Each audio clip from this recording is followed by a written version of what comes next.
por perno atracción.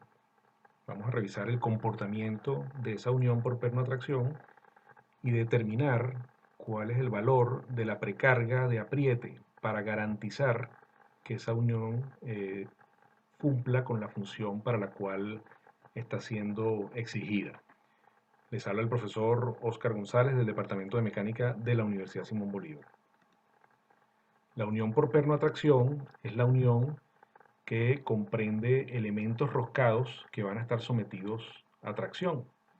Eh, en la presentación que antecede a esta, habíamos visto estos dos ejemplos muy convencionales, muy típicos, tanto desde el punto de vista de transporte como desde el punto de vista de equipos de procesos. Aquí hay tenemos el caso de una brida, de una unión bridada, de una tubería, en este caso una brida ciega, donde los elementos, los elementos de unión, los elementos roscados, en la medida en que exista presión de trabajo dentro de esta tubería, van a tener que resistir la fuerza que tiende a separar esta brida ciega de la otra brida que está sujeta a la tubería. Entonces, ese papel es el que cumplen los elementos de unión que están aquí reflejados, que son pernos, tornillos con tuerca. También en este caso es la ilustración de un remolque automotriz donde esta placa está sujeta al chasis, al bastidor del vehículo mediante tornillos que en la medida en que estén transportando una carga a través de esta aguja de sujeción, los elementos de unión van a estar sometidos a tracción. Entonces, ¿qué es lo que hay que hacer para que esa unión eh, quede garantizada en su funcionalidad? Eso es lo que vamos a ver en esta presentación. Qué cosas hay que calcular, qué cosas hay que determinar, qué aspectos hay que considerar. Esos son los elementos que vamos a ver en esta presentación.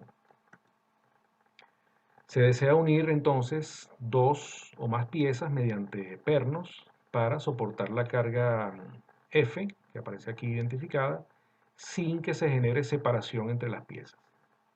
O sea, el fin último es que no ocurra separación entre las piezas una vez que esta carga F sea aplicada. Cuando esa carga F es aplicada, entonces cada uno de estos dos tornillos va a estar soportando una cuota parte de esa carga, que la vamos a identificar con la letra P, orientada también en la dirección en la que está siendo aplicada esta carga F. Y esa carga P, pues sería, en este caso en particular, que tenemos dos tornillos, sería F entre 2. Si tenemos una carga distribuida entre más tornillos, pues será el valor de F dividido entre el número de tornillos. Para que no se separen las piezas, al aplicar la carga P, esta carga P sobre cada perno, debe apretarse el conjunto tornillo-tuerca antes de aplicar la carga P. O sea, esto no puede comenzar a trabajar, a resistir esta carga F sin que esté previamente apretado. Entonces, primero se aprieta y después es que se aplica la carga F. Son cosas obvias, pero que forman parte de las premisas de trabajo de cualquier unión por perno atracción y que hay que verificar en el momento del montaje. Entonces, antes de aplicar la carga F, que se transforma en la carga P para cada uno de estos dos tornillos, hay que apretar la unión. ¿Cuánto hay que apretar la unión? Vamos a tratar de saber eso, porque ese valor de apriete depende del valor de la carga aplicada y depende de las variables de diseño de la unión. Aquí tendríamos entonces ya la unión. Aquí tenemos un elemento de unión, aquí tenemos el otro elemento de unión. Tenemos el agujero que se taladra a través de esos elementos de unión a través del cual también se hace pasar el tornillo, el perno, y en el otro extremo sobresale una parte de la rosca que permite la sujeción de la unión mediante el apriete de la tuerca. Hay que tener en cuenta que estos elementos roscados, como ya lo mencionamos en la presentación anterior, pueden tener rosca a partir de un determinado punto y una parte del elemento puede ser perfectamente cilíndrica, maciza, sin rosca. Entonces, en esta zona donde está ocurriendo el efecto de corte, el contacto entre el tornillo y los elementos de la unión ocurre en esa zona cilíndrica y no en la zona de los elementos de rosca, en los hilos de rosca que la pueden deteriorar. Eso puede suceder cuando hay cargas de corte o también cuando hay cargas de tracción en el momento del montaje, en el momento del ensamblaje, en el momento del inicio de operaciones. Entonces, en este caso, de la unión por perno a tracción, al apretar el conjunto tornillo-tuerca se va a generar una carga de tracción sobre el tornillo. En la medida en que se apriete la tuerca, el tornillo, en la zona que va quedando entre la cabeza del tornillo y la base de la tuerca, esa zona se va traccionando. Pero al mismo tiempo los elementos de la unión se van comprimiendo.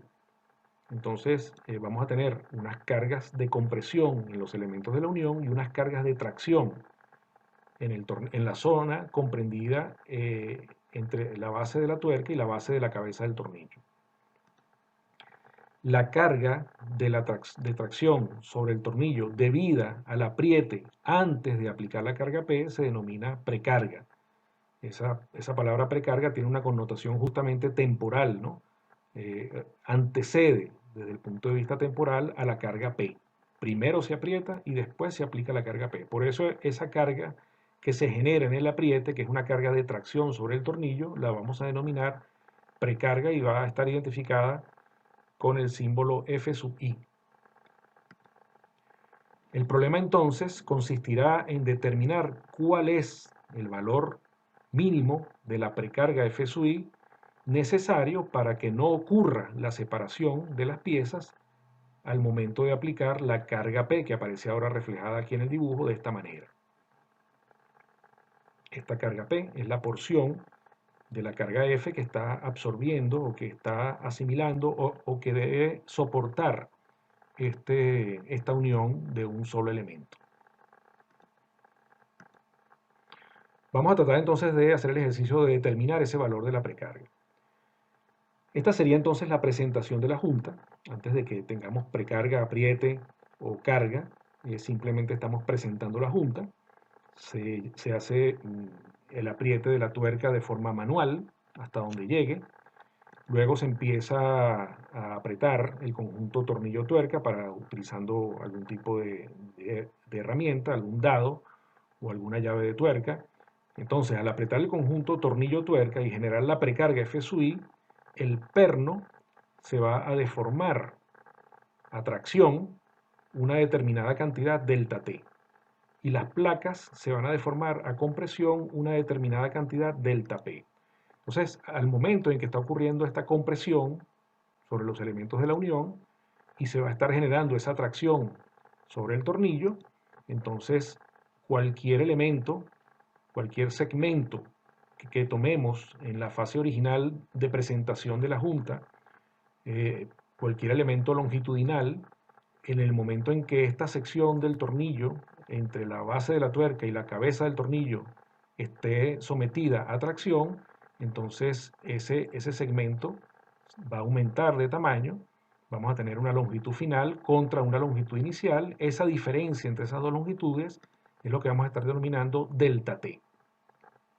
Y a su vez, los elementos de la unión van a estar siendo comprimidos, van a estar siendo sometidos a cargas de compresión. Entonces van a resistir o van a recibir o experimentar una deformación que vamos a denominar delta P. Esta es la posición final de esta cara, manteniendo la referencia de abajo en la misma posición. Y esta diferencia es lo que exageradamente aquí en el dibujo, para efectos ilustrativos, se va a identificar como delta P. Todo esto es importante especificarlo de una vez. Estamos trabajando siempre todos los elementos, tanto el perno como los elementos de la unión, en el rango elástico. Todas estas deformaciones que estamos identificando para definir el comportamiento de la unión están ocurriendo en el rango elástico de los elementos. Ahora bien, una vez que tenemos apretado el tornillo, al aplicar la carga P, una parte de esa carga P se va a destinar a liberar la compresión de las piezas, vamos a denominar esa porción P sub P, y otra parte se va a encargar de generar todavía un poco más de tracción sobre el tornillo, que ya tenía una cierta tracción debido a la precarga, pero al ocurrir la carga P, entonces vamos a tener mayor tracción sobre el tornillo y lo que va a ocurrir es una liberación de la compresión de los elementos de la unión. Entonces, esa carga P cuando se aplica, una porción se va a destinar a liberar la compresión de los elementos de la unión y otra porción se va a destinar a traccionar aún más el tornillo. Sin embargo, la suma de esas dos porciones sigue siendo el valor de la carga P. Es lo que aparece identificado en esta imagen como carga P. Entonces, la liberación a nivel de deformaciones, una vez que aplico la carga P, una vez que aplicamos la carga P, los elementos de la unión que estaban previamente comprimidos debido al apriete, cuando se obtuvo la precarga F sub I, los elementos de la unión se comprimieron. Cuando se aplica la carga P y se libera parte de esa compresión, entonces en los elementos de la unión, producto de la carga P, esa liberación de la compresión la vamos a denominar delta delta P. Y la tracción adicional sobre el tornillo la vamos a denominar delta delta T. Cuando ocurre esta carga P, el tornillo se vuelve a traccionar. Ahora bien, lo que se libera de compresión en los elementos de la unión es lo mismo que en este caso dentro del rango elástico se va a deformar a tracción el tornillo.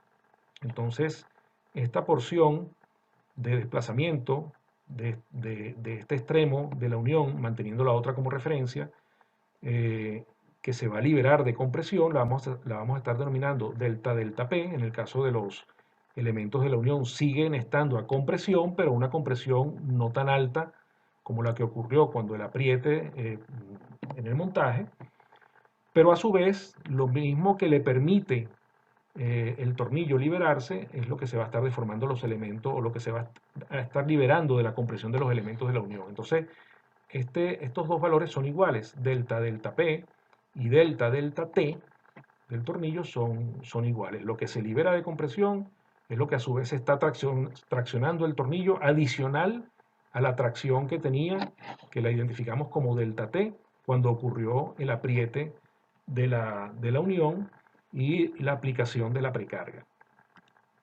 En el rango elástico, delta delta P va a ser igual a la porción de la carga P que se va a destinar a liberar esa compresión o parte de esa compresión que teníamos en la precarga, dividido entre la constante de rigidez elástica de estos elementos de la unión. Entonces esos son valores que vamos a determinar más adelante, pero en principio, como estamos manejando todo dentro del rango elástico, se mantiene la proporcionalidad entre carga aplicada y desplazamiento obtenido. Esto para el caso de los elementos de la unión. En el caso del tornillo, exactamente igual. El delta delta T va a ser igual a la porción de la carga P que se encarga de traccionar aún más el tornillo, que la estamos denominando P sub T, dividida entre la constante de rigidez elástica del tornillo. Entonces, esos dos parámetros aparecen aquí identificados. K sub T es la constante elástica del tornillo y K sub P es la constante de rigidez elástica de los elementos de la unión.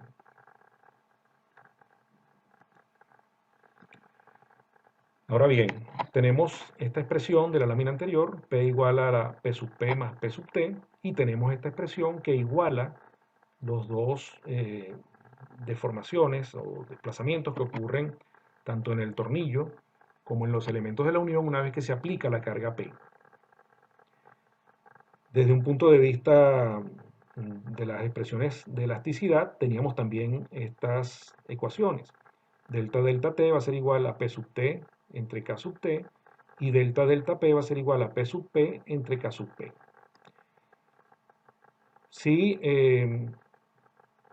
hacemos esta igualdad con estas expresiones que tenemos en el grupo de ecuaciones número 3, vamos a tener ahora esta nueva forma de expresarla. De aquí se puede despejar el valor de P sub T, también se puede despejar el valor de P sub P, es igual, pero P sub T va a ser igual a P sub P por K sub T entre K sub P. Y a su vez, de esta expresión 1, podemos despejar el valor de P sub P. P sub P va a ser igual a la carga P, que es un valor de entrada de cualquier problema de diseño, es el valor que condiciona el diseño, es un valor conocido, menos P sub T. Luego, esta expresión se puede introducir en esta otra expresión y obtener un valor de P sub t. En este caso se puede despejar de aquí P sub t, y que va a ser igual a K sub t por la carga P dividido entre la suma de las dos constantes de rigidez elástica, K sub t y K sub P. Podemos también despejar P sub P de la misma manera y se tienen estos dos valores. En el rango elástico mantenemos estas denominaciones que colocamos en la lámina anterior. Pero esto ya nos va permitiendo un cierto manejo analítico de lo que está ocurriendo en la unión apernada. Interesa garantizar que no ocurra separación de los elementos de la unión. Los elementos de la unión comenzarán a separarse cuando delta P sea igual a delta delta P. O sea, cuando esta compresión inicial que se hizo a los elementos de la unión se libere completamente. ¿Cuándo se libera completamente? Cuando delta delta P sea igual a delta P. Esa será la condición umbral. Cuando este valor alcance este otro valor, a partir de ese momento estaremos en la condición de presentación de la junta. Es decir, esa es la condición umbral de separación de estos dos elementos de unión. Entonces, esa condición nos va a permitir determinar cuál va a ser el valor mínimo de la precarga que debemos aplicar para que no ocurra la separación de la unión, de los elementos de la unión, una vez que apliquemos la carga P. Hay que recordar que delta P es la deformación a compresión de los elementos de la unión cuando se aplica la precarga F sub i, este valor que está acá.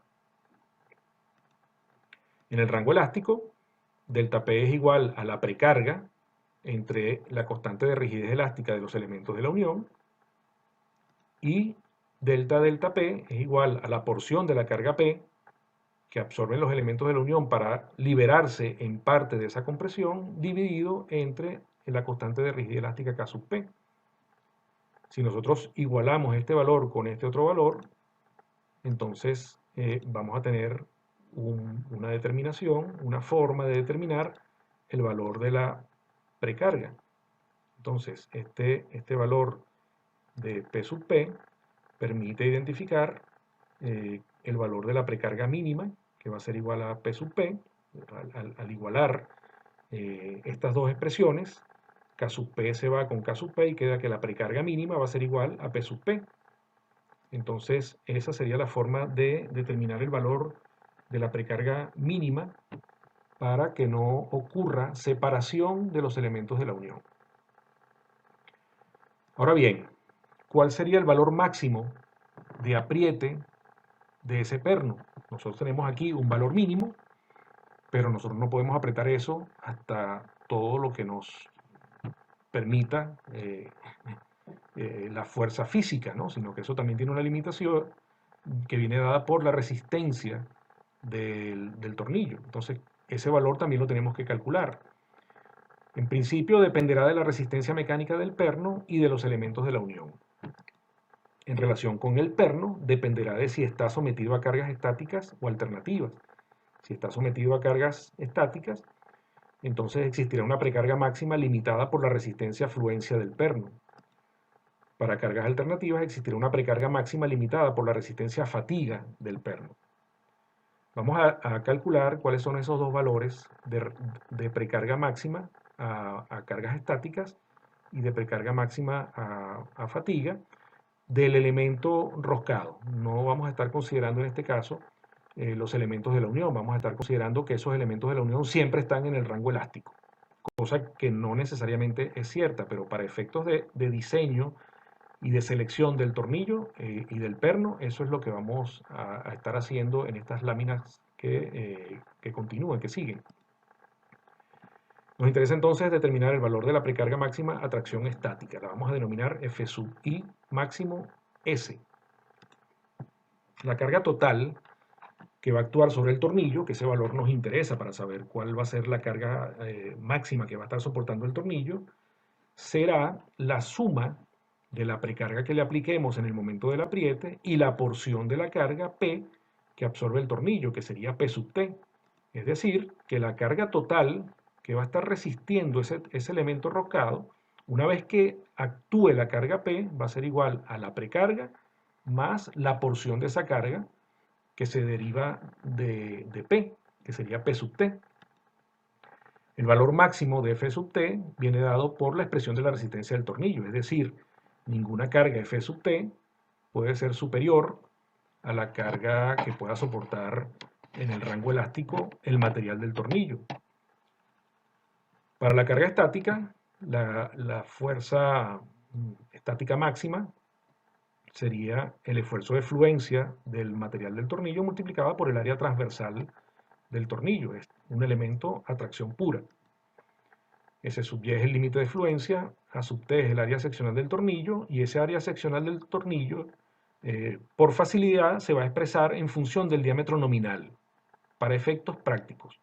Estamos claros en que la rosca tiene un diámetro interno y que ese diámetro interno es el que define el alma maciza del tornillo, pero la diferencia a efectos de cálculo de este tipo de resistencia es muy pequeña, entonces se puede utilizar este valor porque es un valor mucho más fácil de obtener y no implica ningún cálculo o la revisión en tablas de los valores del diámetro interno. Entonces es una forma práctica de proceder. D es el diámetro nominal del tornillo. Entonces, la carga máxima que puede soportar el tornillo va a ser igual a la precarga máxima a estática más la porción de la carga P que absorbe el tornillo. Esto sería el límite de resistencia de ese elemento. Entonces, la precarga máxima a estática sería el valor límite, que sería el esfuerzo de fluencia por el área transversal, menos el valor de P sub T.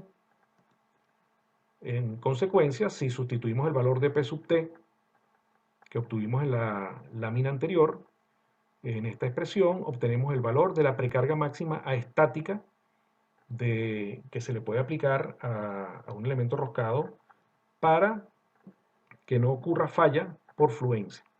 Entonces eso sería igual a S sub Y por el A sub T menos K sub T por P. P es la carga que está actuando sobre la cuota parte de la carga que absorbe ese tornillo en particular dentro de una unión, dividido entre K sub T más K sub P.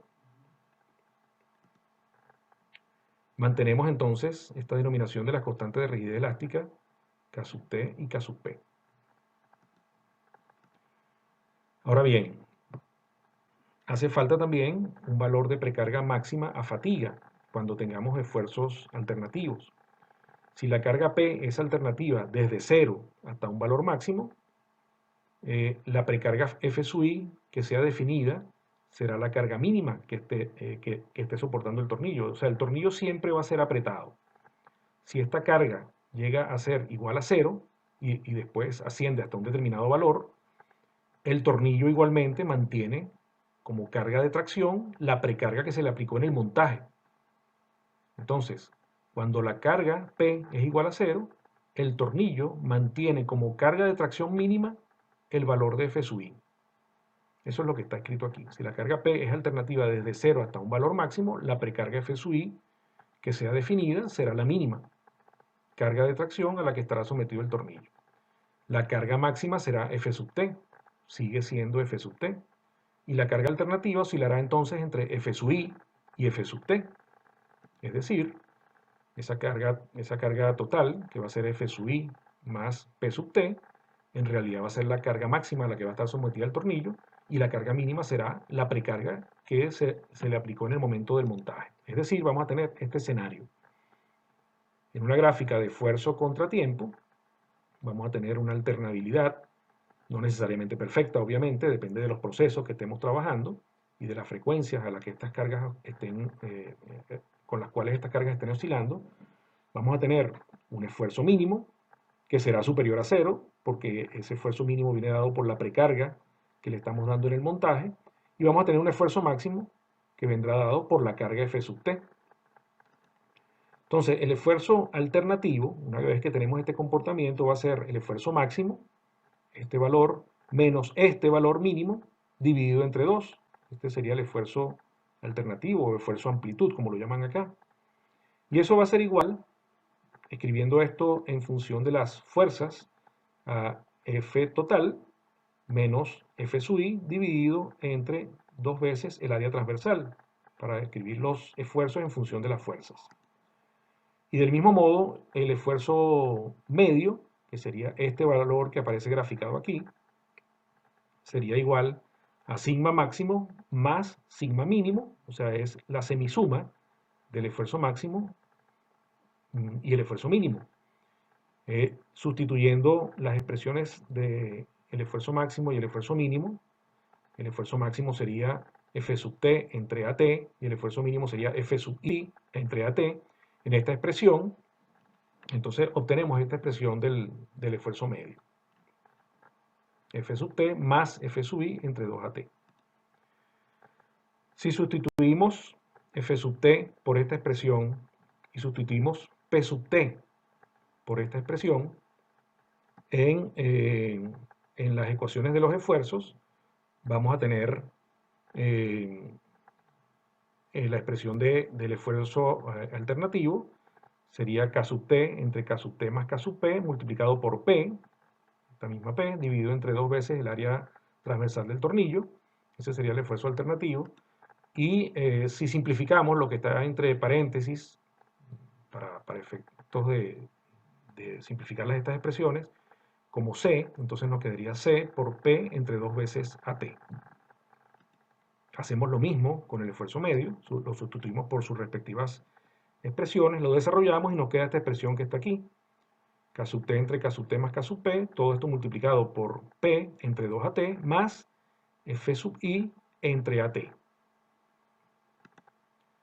Si volvemos a sustituir esta expresión que está entre corchetes, que es la relación proporcional de las constantes de rigidez elástica, pues nos va a quedar esta expresión un poco más simplificada.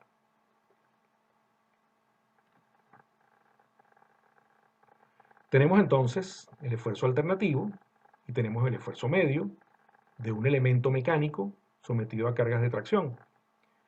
Cuando tenemos esfuerzos alternativos y esfuerzos medios, aplicamos algún tipo de criterio para definir la falla. En este caso, si se aplica un criterio de falla a fatiga, por ejemplo Goodman, puede determinarse el valor máximo de la precarga a fatiga, Fi max F, lo vamos a denominar de esta manera, para vida infinita.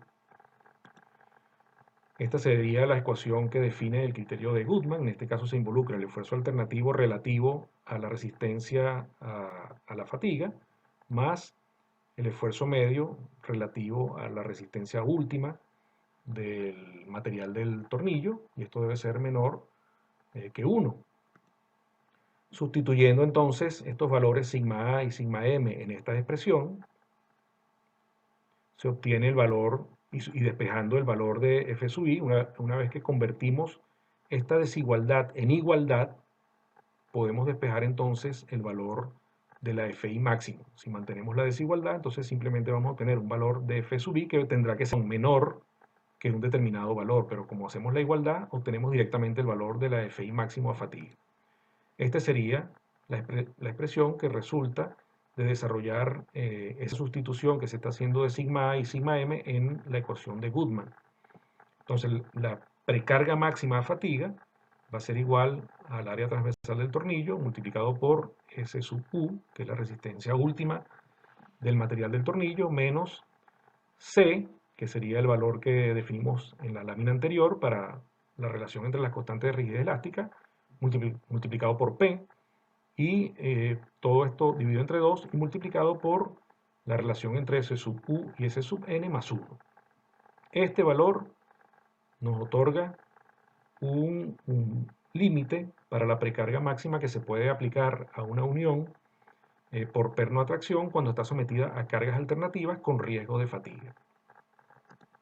A fatiga, los tornillos se comportan como barras cilíndricas con concentración de esfuerzos en la rosca y también concentración de esfuerzos en la entalla por el cambio de dimensión entre la cabeza y el vástago. Es decir, nosotros tenemos que determinar este valor de S sub n, que de esta expresión es lo que nos falta para poder determinar esa precarga máxima. Como tenemos concentración de esfuerzos en la base de la cabeza del tornillo y también en la rosca, porque hay variaciones en la geometría del elemento, entonces hay concentración de esfuerzos en la rosca, que se puede definir según el material y el proceso de fabricación por algunos valores tabulados en algunas referencias, ¿no? Aquí aparece, por ejemplo, los tornillos tipo SAE, que tengan esta denominación. Después vamos a precisar cuáles son los alcances de estas denominaciones de la SAE. Si la rosca es laminada, entonces tienen estos factores de concentración de esfuerzos dependiendo del grado SAE del material del tornillo. Si la rosca es cortada, tenemos estos valores de K sub F de la rosca. La mayoría de los tornillos que se utilizan comercialmente son roscas laminadas, son roscas que se obtienen por procesos de deformación plástica. Entonces podemos utilizar estos factores de concentración de esfuerzo, esos tornillos de adquisición comercial, se puede utilizar estos valores de concentración de esfuerzos para la rosca. Cuando la rosca es cortada, es decir, obtenida por procesos de mecanizado con arranque de viruta, tienen otros factores de concentración de esfuerzo, normalmente un poco mayor, quedan algunos filos quizás más vivos, ¿no? Entonces eso genera mayores probabilidades de inicio de grieta en una base de una rosca, por ejemplo, y por eso tienen estos valores un poco superiores a estos, que son los que tienen las roscas laminadas. El factor de concentración de esfuerzos en la base de la cabeza del tornillo, que sería en esta zona donde está ocurriendo un cambio de sección entre la cabeza del tornillo y el vástago del tornillo, se calculan de manera convencional. Es decir, tenemos un cambio de sección, tenemos un radio de entalla, tenemos un valor de un diámetro mayor y un valor de un diámetro menor. Con esos parámetros podemos determinar el K sub T por tablas de fatiga, que se pueden obtener en cualquier referencia bibliográfica. Y a su vez, con el valor de la resistencia última de tracción y el radio de la entalla, podemos determinar el factor Q de sensibilidad de la entalla. Eso nos permite calcular con esta expresión el valor del K sub F en la base de la cabeza del tornillo, que sería 1 más Q por la diferencia entre K sub T menos 1. Obviamente, una vez que tenemos el valor de K sub F, nosotros vamos a escoger el valor mayor para estar del lado conservador entre este K sub F que estamos obteniendo en la cabeza del tornillo y este valor que podemos leer de K sub F en la rosca. Como tenemos un elemento con esos dos factores de concentración de esfuerzo y sometidos en todos sus puntos, desde la cabeza del tornillo hasta el extremo donde está apretada la tuerca, a la misma carga de tensión, entonces, o de cargas alternativas, entonces vamos a seleccionar para introducirlo en esta expresión que nos permita calcular el S sub n del tornillo, vamos a escoger el mayor valor entre esos dos valores, entre el valor de K sub F de la rosca y el K sub F de la base del tornillo, vamos a escoger el mayor de esos valores para estar del lado conservador y calcular la resistencia a fatiga S sub n de esa manera, utilizando el resto de los coeficientes que se pueden leer en cualquier guía o catálogo o referencia sobre cálculos de vida a fatiga. Los valores de las dimensiones del radio de la entalla entre la cabeza del tornillo y el vástago del tornillo están tabulados. Esos valores se pueden conseguir tabulados igual que el valor que se va a utilizar como el diámetro máximo, que sería el ancho entre caras de la cabeza hexagonal del tornillo. Si fuera un tornillo de cabeza cilíndrica, pues sería el diámetro de la cabeza cilíndrica, pero en el caso de tornillos de cabeza hexagonal se utiliza este valor del ancho entre caras de la cabeza hexagonal. Ahora bien, aquí hay una tabla que tiene esos valores. A esa tabla se entra con la dimensión nominal del tornillo, de la rosca del tornillo. Es decir, aquí aparecen dimensiones nominales y en función de esas dimensiones nominales vamos a leer, dependiendo del tipo de tornillo que tengamos, los valores del radio mínimo de entalla y del ancho entre caras de cada tipo de tornillo. Este sería el caso. Esta tabla que está aquí es una tabla para las dimensiones de tornillos o de pernos en pulgadas. Del mismo modo vamos a tener una tabla equivalente para las dimensiones en milímetros, la rosca métrica.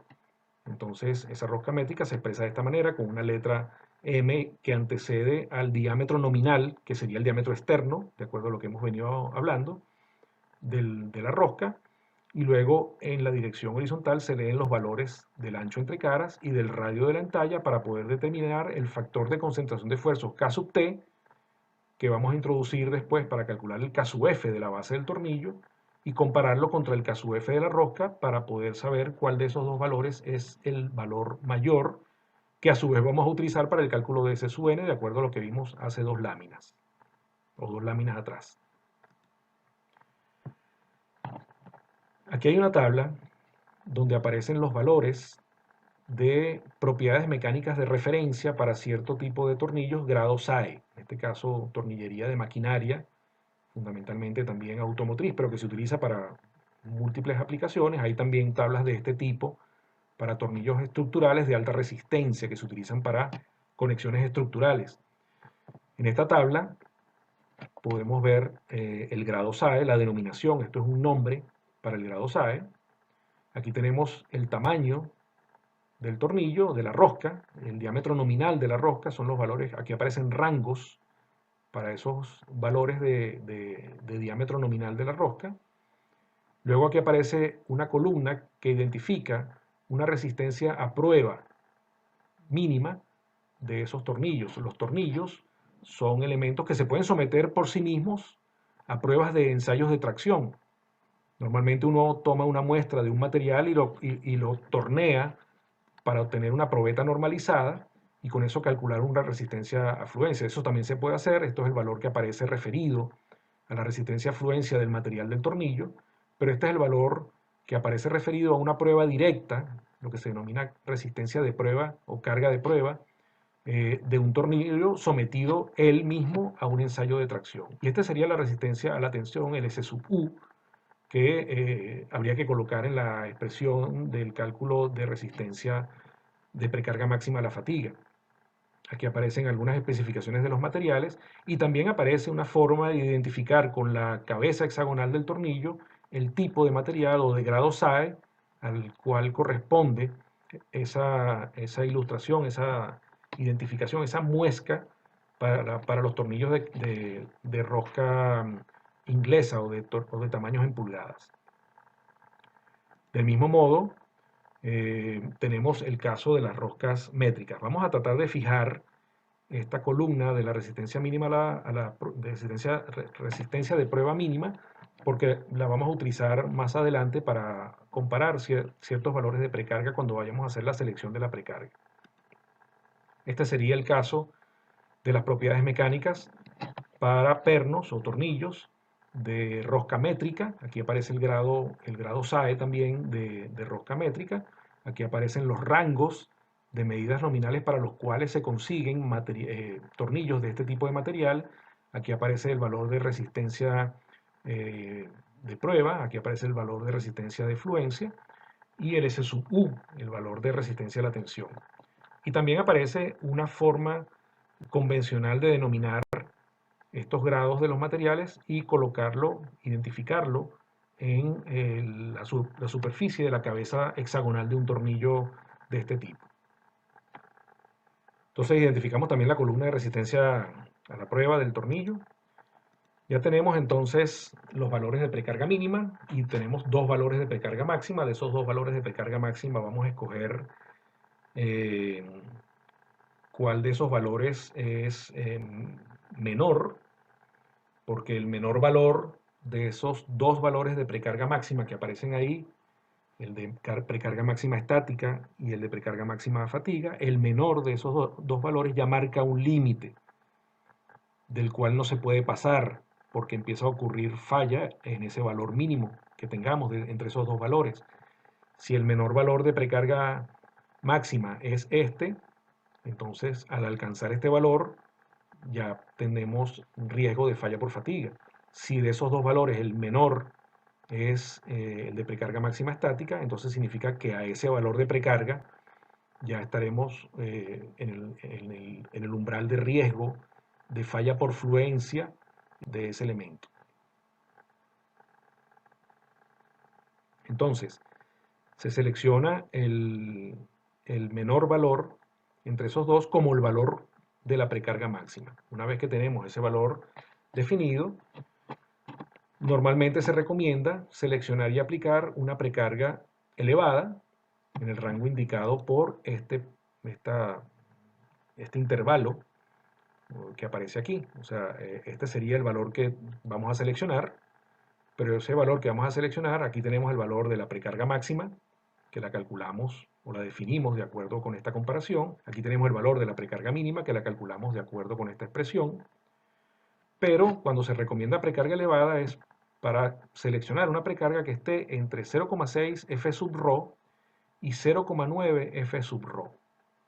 Esa F sub ρ es este valor que aparece indicado en esta expresión, que sería el área transversal del tornillo multiplicado por la resistencia a prueba que estábamos resaltando con líneas rojas en las tablas de propiedades mecánicas de los tornillos que vimos hace dos láminas. Ese sería el valor que permite limitar el intervalo dentro del cual podemos seleccionar una precarga que se mantenga dentro de lo recomendado como precarga elevada, pero que no sea, digamos, tan leve que se pueda eventualmente aproximar a la mínima, o que no sea tan elevada que quede más bien en riesgo de falla con cualquier pequeña sobrecarga. Adicionalmente, esas precargas se recomiendan que sean elevadas porque en una condición de trabajo en maquinaria donde hay vibraciones, los tornillos tienden a aflojarse. Entonces, ¿por qué se afloja un tornillo? Un tornillo se afloja porque fundamentalmente el hilo de rosca es un plano inclinado, y es un plano inclinado que está en contacto rozante con la tuerca. Entonces, frente a la presencia de cargas alternativas, esa fricción se va venciendo con el tiempo, o se puede ir venciendo con el tiempo si la precarga no es suficientemente elevada o si eventualmente las cargas de desajuste son elevadas. Aquí tenemos una ilustración, un pequeño GIF, un video, donde se muestra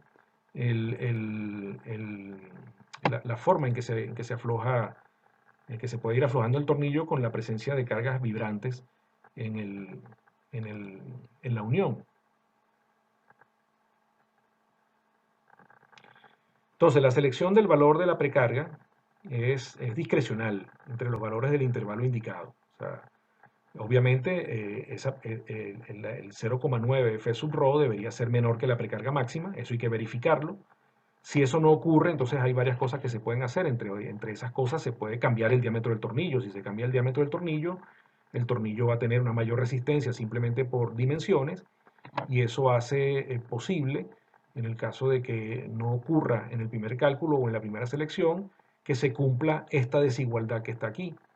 Igualmente, la precarga mínima debe ser menor que 0,6 F sub ρ, porque si no, entonces estaremos muy cerca del valor de la precarga mínima, y entonces se compromete la garantía de la unión de los elementos si no garantizamos esa precarga mínima.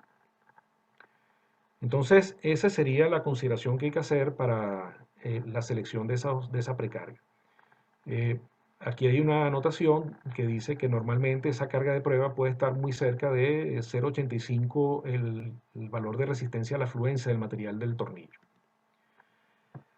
Ahora bien, dijimos que los elementos de la unión comenzarían a separarse cuando se consigue esta condición. Para los que de repente puedan tener más facilidad para visualizar esto de manera gráfica, vamos a hacer una representación gráfica que se consigue en cualquier libro de texto, pero la vamos a explicar aquí.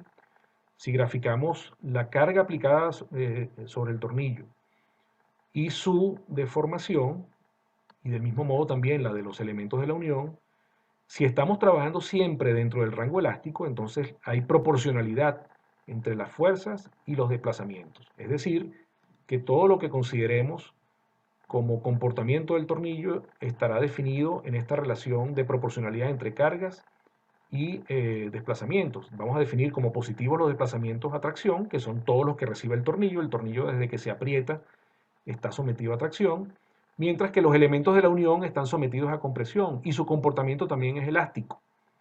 Entonces, hay proporcionalidad entre las cargas aplicadas sobre los elementos de la unión y los desplazamientos que se estén consiguiendo. Cuando apretamos el tornillo con esa precarga, la precarga seleccionada, el tornillo, el perno, va a experimentar el valor de deformación atracción que indicamos como delta T. Y los elementos de la unión van a experimentar una deformación a compresión que habíamos identificado como delta P. Cuando aplicamos la carga P, entonces alrededor de esta precarga, una parte de la carga P se destina a traccionar aún más el tornillo, por eso aparece aquí aumentando hasta el valor de F sub T y deformando aún más el tornillo hasta un valor de delta T. Y los elementos de la unión, una parte de esa carga P se va a destinar a liberar la compresión de que se obtuvo inicialmente con el apriete en los elementos de la unión, y eso es lo que estamos denominando delta P. Entonces, obviamente, cuando este valor se iguala con este, o sea, si es la condición umbral en la cual ya no existe compresión en los elementos de la unión, y esa es la condición límite para calcular la precarga mínima. Pero esto define el comportamiento de la unión una vez que tenemos preseleccionada o seleccionada la precarga ya definida desde esta desigualdad o de este intervalo que aparece especificado, delimitado por las propiedades mecánicas del material de esta manera. Ahora bien, hemos estado arrastrando en todas estas láminas estas denominaciones de la constante de rigidez elástica del tornillo y de la constante de rigidez elástica de los elementos de la unión. Sin embargo, no los hemos calculado. Vamos a tratar de determinar esos valores. K sub T es un valor relativamente sencillo, es la constante de rigidez elástica de un elemento metálico cilíndrico, bien sencillo, sometido a tracción. Es la que corresponde a un elemento cilíndrico de diámetro D, o sea, tenemos el tornillo de diámetro D, con una determinada longitud L efectiva de agarre. No es la longitud del tornillo, hay que dejar esto bien claro en todas las láminas que vienen, no es la longitud del tornillo, es la longitud del agarre de los elementos de la unión, que en realidad es la suma de los espesores de los elementos de unión. El tornillo puede tener 3 kilómetros hacia abajo, pero en realidad lo que nos interesa es lo que está contenido entre la base de la tuerca y la base de la cabeza del tornillo. Esa se llama longitud de agarre de la unión.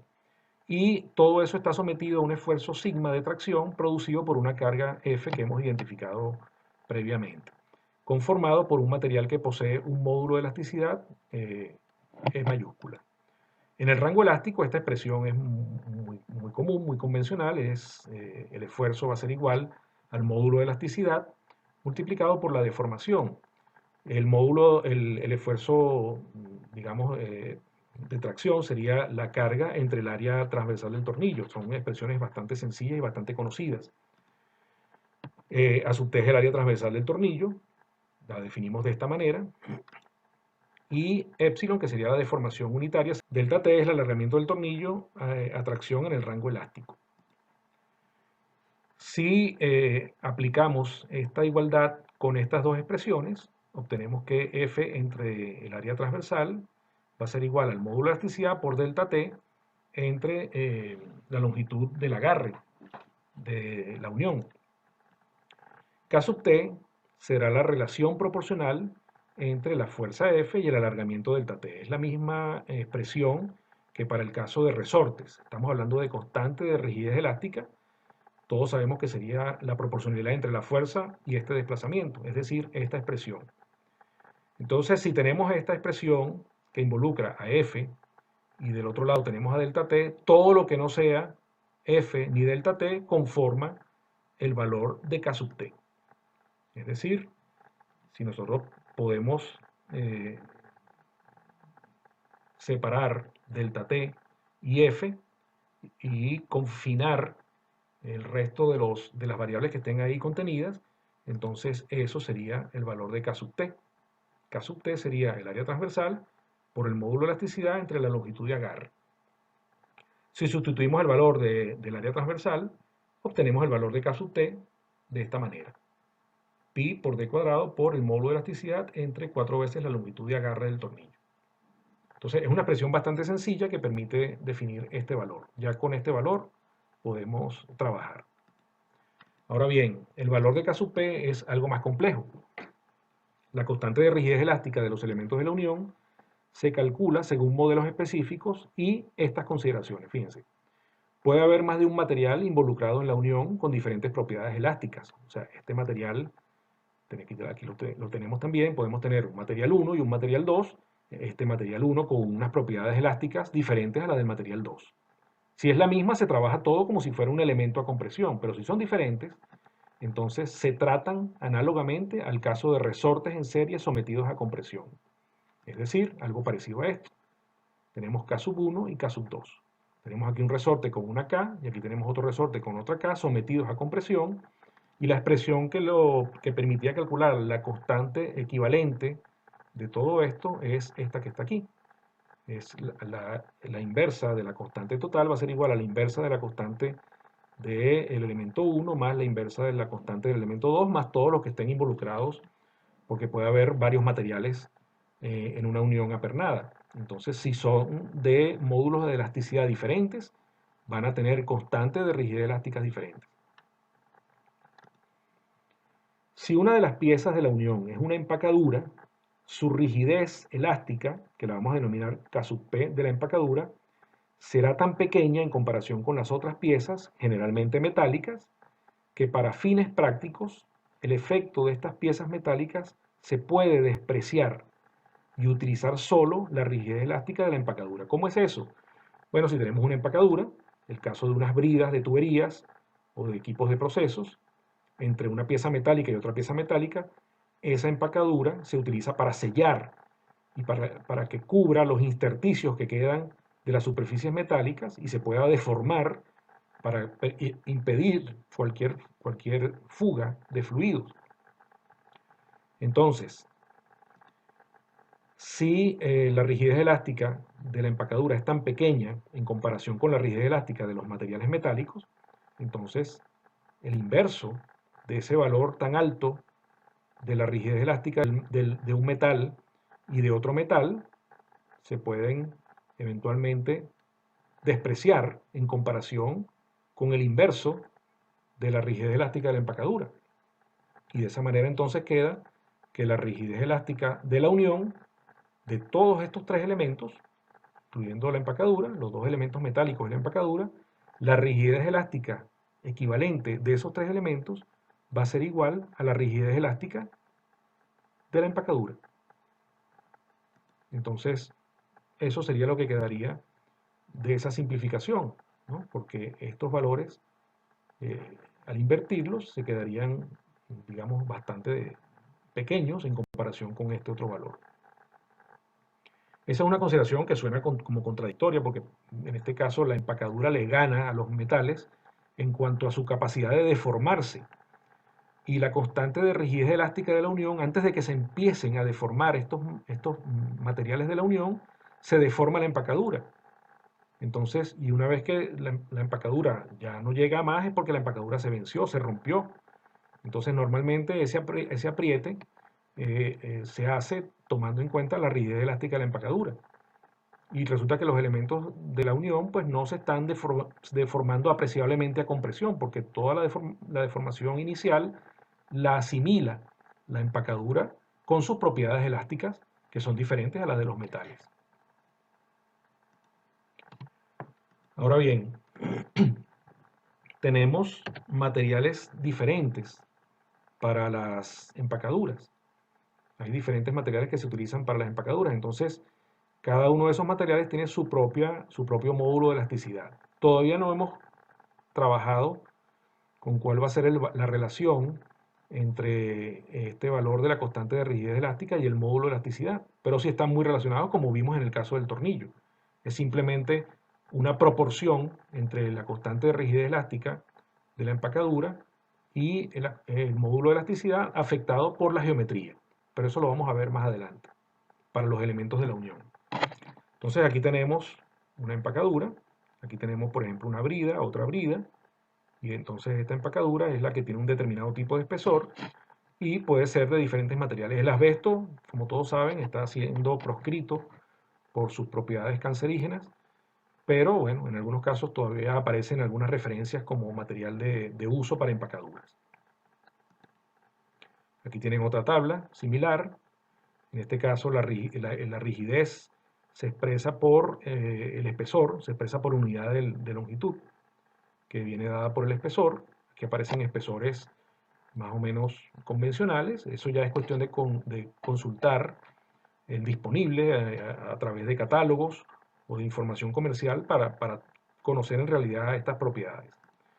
Ahora bien, es importante saber que la mayoría de los materiales que se utilizan en empacaduras tienen un comportamiento que los hace, vamos a decir así, descartables para un segundo uso.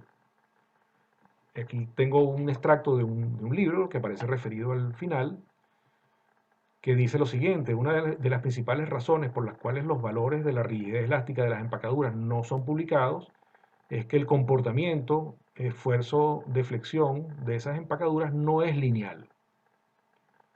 O sea, aquí aparece lo siguiente: curvas de esfuerzos de flexión de diferentes materiales de empacadura, y lo que dice es que en un primer uso tiene este comportamiento, pero una vez que, por ejemplo, se desmonta la unión y se vuelve a utilizar esa misma empacadura, el comportamiento va a ser este. Aquí dice, en cada gráfica, la curva A muestra el comportamiento de la empacadura en su primera carga. La curva B muestra el comportamiento una vez que es descargada y luego vuelta a cargar esa unión. Como se puede ver, el comportamiento es no lineal, y entonces la rigidez elástica de la empacadura varía de un punto a otro.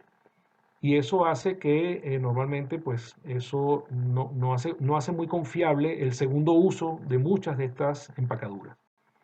Normalmente cuando se desmonta una unión bridada, por ejemplo, que es el caso que estamos considerando con empacaduras con mayor frecuencia,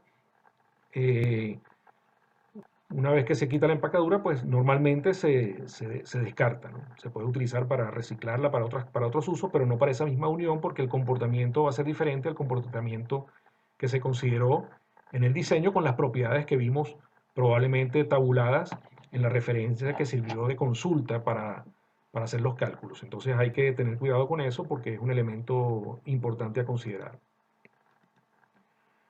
Por otro lado, la rigidez de cada miembro de la junta, caso P1, caso P2, cada de la empacadura, por ejemplo, o cualquier otro material, se hace difícil de obtener excepto por experimentación. Hasta ahora lo que tenemos es cómo se trabaja genéricamente el caso de diferentes materiales como resortes en serie, y el caso de las empacaduras como rigidez elástica de la empacadura solamente, pero todavía no hemos obtenido estos valores. Entonces, esto se hace difícil de obtener excepto por experimentación, debido a que la compresión sobre los miembros de la unión se extiende progresivamente desde la cabeza del tornillo o la base de la tuerca hacia adentro, por lo que el área de compresión no es uniforme. Entonces, aquí tenemos dos vistas de fuentes diferentes, en este caso obtenido por experimentación, en este caso obtenido por simulación, por elemento finito, pero más o menos muestra el mismo tipo de comportamiento, donde la zona de compresión, digamos que no es uniforme, hay ciertos valores mayores en unas zonas y valores menores en otras zonas. De hecho, ya desde este punto hacia la derecha, por ejemplo, ya no existe una zona de compresión, lo cual hace, por ejemplo, en una junta bridada que requiere sellado completo, ya la haría, digamos, inservible, o habría que colocar entonces un tornillo muy cerca para que se solapen dos zonas de compresión y se pueda mantener la junta, los elementos de unión, eh, se pueda garantizar esa unión. Fíjense, aquí tenemos el caso de varios tornillos ubicados uno al lado del otro, donde se superponen las zonas de compresión para mantener toda la junta unida cuando se logre el apriete. Fíjense que eso es lo que hace que en este tipo de bridas pues hay tornillos o pernos muy muy cerca uno de otros, ¿no? Muy cerca, muy acercados, muy próximos unos con otros, para justamente mantener la compresión en toda la junta. Esa zona de compresión, la base de esa zona de compresión también se puede amplificar un poco, no mucho, pero se puede amplificar, perdón, se puede amplificar utilizando arandelas, ¿no? Las arandelas pueden tener una dimensión un poco mayor que la cabeza del tornillo y entonces la zona de compresión comenzaría donde están los extremos de la periferia de esa arandela. Eso es importante tenerlo en cuenta para saber por qué existen este tipo de diseños donde a lo mejor la carga se puede soportar con pocos tornillos, pero en realidad no se puede garantizar la compresión con pocos tornillos y se requiere un juego de tornillos mucho mayor para mantener la zona comprimida y garantizar la unión. Ahora bien, en estos casos, esa zona de compresión se puede modelar para tratar de determinar su rigidez elástica, que es lo que estamos tratando de definir, la K sub P. Entonces nos interesa definir o calcular o determinar un valor de K sub P de una forma geométrica parecida a esta. Entonces existen modelos ya para esto, existen algunos modelos reportados en la literatura técnica de este tipo de problemas, donde se utilizan modelos equivalentes, ¿no? Se utilizan modelos geométricos sencillos, como estos que aparecen aquí, que tienen rigidez elástica equivalente aproximada a la que tiene las zonas de compresión de los elementos de la unión apernada observadas experimentalmente. Entonces lo que se hace es una, una aproximación. Tenemos este modelo de Osman que propone la utilización de la rigidez elástica de un cilindro hueco con un área transversal que sea igual a esta área, donde entonces ya se relaciona con el área transversal también del tornillo, que sería el área transversal del agujero. El agujero es un poco mayor que el diámetro del tornillo. Normalmente hay un milímetro, unas fracciones o un milímetro de diferencia entre el diámetro externo del tornillo y el diámetro interno del agujero. Entonces, esa área transversal viene dada por esta expresión. Por lo tanto, se multiplica esta expresión por 1.25 y se tiene el área de esta zona que va a definir, que va a delimitar la geometría equivalente para calcular la constante de rigidez elástica. Y la constante de rigidez elástica entonces sería esta expresión, sería el módulo de elasticidad por el área sub P, que sería esta área que tenemos aquí, dividida entre la longitud del elemento 1, la longitud de agarre del elemento 1, y lo mismo se hace con cualquier número de elementos que tengamos en la unión. Si tenemos dos elementos, pues sería este 2, pero en general la expresión ampliada sería K sub Pn igual al módulo de elasticidad de cualquiera de los elementos que esté involucrado, multiplicado por A sub P, dividido entre la longitud de agarre del respectivo elemento. Si sustituimos el valor del área A sub P en esta expresión, obtenemos el valor de K sub P. Entonces ya tenemos una forma de calcular el K sub P de los elementos de la unión. Obviamente, si tenemos diferentes elementos con diferentes módulos de elasticidad, tenemos que considerarlos como elementos elásticos en serie y tratarlos como ya se mencionó anteriormente. Otro modelo sería el modelo Mischke, que también aparece reportado en algunas referencias. Utiliza el del cono truncado, que tiene cierta analogía con este modelo que se obtiene experimentalmente.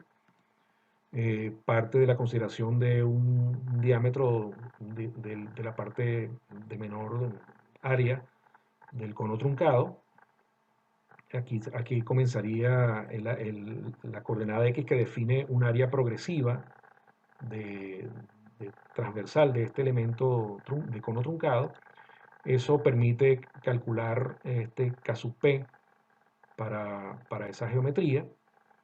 En el elemento 1, por ejemplo, K sub P1. Pero si tenemos, por ejemplo, dos conos truncados, que es un caso común de dos elementos de unión, entonces esta sería la expresión del K sub P para cada uno de esos conos truncados, si son del mismo material, obviamente. Si son de materiales diferentes, siempre hay que tratarlos diferentes y terminar de sumarlos como se suman elementos elásticos en serie. Es importante tener eso claro. Entonces, en resumen, tenemos un valor de precarga mínima, tenemos un valor de precarga máxima a cargas estáticas, tenemos un valor de precarga máxima a fatiga, tenemos una recomendación para la selección del valor de la precarga, más o menos elevada, para también prevenir el aflojamiento natural cuando hay presencia de vibraciones. Y adicionalmente en esta presentación tenemos el concepto de precarga, tenemos cómo se comporta la unión por pernos de atracción, tenemos información sobre los factores de concentración de esfuerzos en pernos, las propiedades mecánicas típicas de algunos pernos o tornillos, criterios para seleccionar el valor de la precarga máxima, determinación del valor de la constante de rigidez elástica para pernos y criterios y modelos para la determinación de constante de rigidez elástica de los materiales de la unión con y sin empacadura. Esto para hacer sumario de esta presentación que con esta lámina culmina.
Ser mayor que ser